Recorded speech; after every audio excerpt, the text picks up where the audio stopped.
करती है। यानी अगर 19,013 एकड़ को आप मल्टीप्लाई कर दें, किसी आम आदमी को भी दे दें और उसको बोलें कि 19,013 एकड़ लैंड को अगर मल्टीप्लाई कर दे, पाकिस्तान स्टील मिल के प्लांट की बात नहीं कर रहा, पाकिस्तान स्टील मिल के एसेट्स की बात नहीं कर रहा, पाकिस्तान स्टील मिल के जो इमूवेबल प्रॉपर्टी प्लांट मशीनरी उसकी बात नहीं करता, उसके जो प्रोविंसेस में जो ऑफिस है उसकी बात नहीं कर रहा, मैं तो सिर्फ लैंड की बात कर रहा हूँ। हाँ ठीक है। असल मसला पाकिस्तान स्टील की लैंड है। 19,013 एकड़ लैंड जो है वो उसकी फेयर मार्केट वैल्यू इस वक्त भी 19 खरब से 24 खरब रुपए बनती है।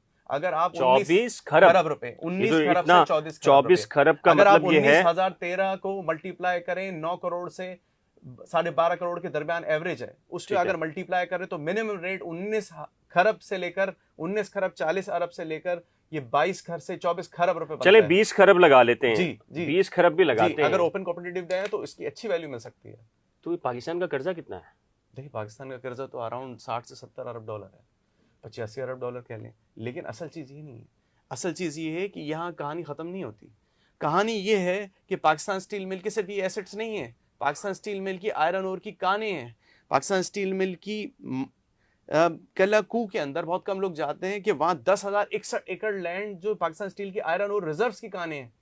झम्पीर के अंदर 844 एकड़ लाइमस्टोन डोलोमाइट की कानें जो ब्लास्ट फर्नेस में काम आता है। मकली के अंदर 9,800 एकड़ की कानें हैं। ये हुकूमत पाकिस्तान और पब्लिक फंड था जो पब्लिक के पैसों से बनी, पब्लिक के 17.56 अरब रुपए से ही बनी, इसका पेड अप कैपिटल था। और इस वक्त उसके असासों की मालियत जो कम अज कम है, अगर उसको फॉरेंसिक ऑडिट के जरिए ऑडिट किया जाए तो प्लांट की जो इन्होंने एवरेज लगाई है 700 मिलियन डॉलर, वो अलग है। लेकिन अगर फेयर मार्केट वैल्यू लगाई जाए तो जमीन अलग है, प्लांट अलग है, और ये मालियत पाकिस्तान स्टील मिल की एक्चुअल मालियत, उसकी स्टील कॉर्प्स अलग है, पाकिस्तान स्टील फैब्रिकेटिंग कंपनी अलग है। ये सब डिक्लेयर की जा रही है कि टोटल लॉस है। पाकिस्तान स्टील मिल का कर्जा 229 अरब रुपए है। जिस कंपनी के असासे 20 खरब से लेकर 34 खरब रुपए पे फॉल कर रहे हो, उसकी बैलेंस शीट में दिखाया जाए कि फिक्स एसेट इन्वेंट्री का ये हाल हो जो आवाम को पता ही नहीं हो, और एक पार्टी आके उसकी बोली लगा दे कि जी आप 1400 एकड़ हम मुझे 32 अरब रुपए दे दें, तो स्टील ये सुई गैस भी मजाक कर रही है। ये 43 बिलियन की जमीन मजाक नहीं कर रही, इसके पीछे बड़ा पैसा लगा होगा, इसके पीछे 1 अरब पैसा लगा होगा ना, खरब सबका कमीशन होगा इसमें। ये 1400 एकड़ जमीन 1 खरब 40 अरब रुपए से ऊपर की बनती है, जिसकी 43 बिलियन रुपीस बोली लगाई जा रही है। पाकिस्तान स्टील मिल का कर्जा 229 अरब रुपए। अच्छा चले हम बात करते हैं जी, स्टील मिल जो निचकारी हो रही है वो टोटल कितने में हो रही है? देखिए दो चीजें, ये बड़ा इंटरेस्टिंग इशू है। 3 अगस्त। अच्छा ऑडियंस में आपको ये बता दूं कि ये एक जो केस ज़ेरे समात है सुप्रीम कोर्ट ऑफ पाकिस्तान में और लेबर कोर्ट में, वहाँ पर तारिक मंसूर MQM जो एम्प्लॉयज़ यूनियन है, यूनाइटेड वर्कर्स पाकिस्तान, उसकी नुमाइंदगी कर रहे हैं और घंटों आर्ग्यूमेंट्स किए जा रहे हैं इस केस में।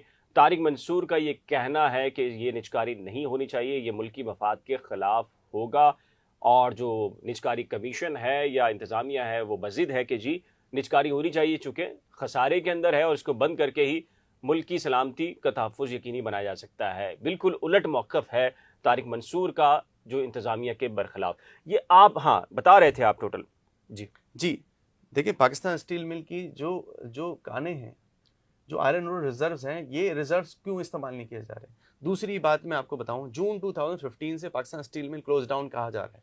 एक आम आदमी ये समझ रहा है कि Pakistan steel mill close down खसारे में सीधी 2008 के अंदर जिस स्टील मिल के बैंक अकाउंट्स में अगर 25 अरब रुपए, AGPR की रिपोर्ट्स में आपको दिखा सकता हूं, मेरे सामने ऑडिटर जनरल पाकिस्तान की रिपोर्ट्स हैं, ये मेरी रिपोर्ट्स नहीं है, ये ऑडिटर जनरल पाकिस्तान की रिपोर्ट्स हैं, ये ऑडिटर जनरल पाकिस्तान की रिपोर्ट्स हैं। ये कह रही है कि इस स्टील मिल के असासे की जो है ये प्रॉफिटेबल थी। इसी बुनियाद पर सुप्रीम कोर्ट ने 2009-10 की रिपोर्ट है, और फिर पीपल्स पार्टी की हुकूमत आ गई ना। नहीं देखिए इस पे सुप्रीम कोर्ट ने सो मोटो नोटिस लिया। बहुत कम लोगों को याद है कि वतन party versus federation of Pakistan में 2016 में सुप्रीम कोर्ट ने सो मोटो नोटिस लिया, और प्राइवेटाइजेशन उस वक्त के चीफ जस्टिस इफ्तिखार चौधरी और लेड बाय 3 मेंबर बेंच ने उसको नल एंड वाइट किया, और नल एंड वाइट की उसने डिसीजन दिए, और उसके अंदर उन्होंने बताया कि मेरे पास उसकी जजमेंट मौजूद है, मैं आपको जजमेंट दिखा सकता हूं। अच्छा फिर ये माफिया कौन है जो ये कर रहा है? उन्होंने बताया कि ये क्यों नल एंड वाइट है। उसके बाद इसको दोबारा रिवाइव करना शुरू किया, मुशर्रफ दौर में ये पूरी रिवाइव हो गई।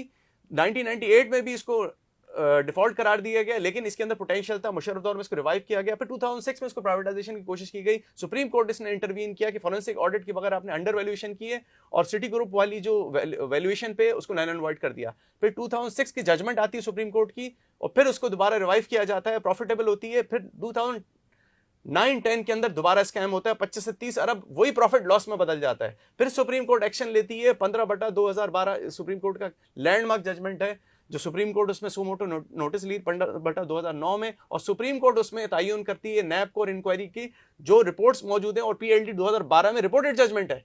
लेकिन उसके बाद फिर 2015 में गैस के बिल ना देने की वजह से, सुई गैस की बिल ना देने की वजह से अचानक इसका ब्लास्ट फर्नेस और दूसरी गैस की सप्लाई